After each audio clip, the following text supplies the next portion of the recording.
જામનગરમાં અકસ્માતમાં 3ના મોત થયા છે। જાયવા નજીક ટ્રક અને કાર વચ્ચે અકસ્માત થયો। એક બાળકી સહિત 3 લોકોના મોત થયા। લગ્ન પ્રસંગથી પરત ફરતા પરિવારને નડ્યો છે અકસ્માત। જામનગરમાં રહેતા પરિવારની કાર ટ્રક પાછળ ઘૂસી હતી। કારમાં સવાર મહિલા પુરુષનું સ્થળ પર જ મોત થયું।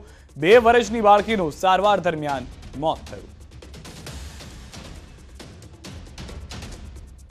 લગ્ન પ્રસંગથી પરત ફરતા હતા અને એ સમયે અકસ્માત નડ્યો હોવાની જાણકારી છે। અકસ્માતમાં બાળકી સહિત 3 મોત થઈ ચૂક્યા છે। હાલમાં જાણકારી મળી રહી છે તે પ્રમાણે જાયવા નજીક ટ્રક અને કાર વચ્ચેનો આ અકસ્માત છે।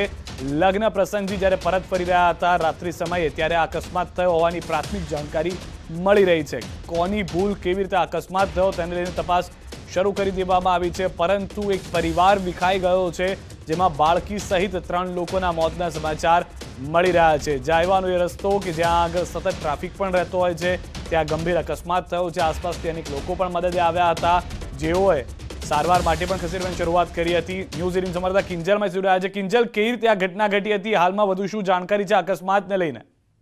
બિલકુલ સિદ્ધાર્થ, જે પ્રકારે વાત કરવામાં આવે જામનગર રાજકોટ રોડ છે તે રક્તરંજિત થયો છે। ધ્રોલના જાયવા નજીક જે ટ્રક હતો, ટ્રકની પાછળ જે કાર છે તે કાર ઘૂસી ગઈ હતી।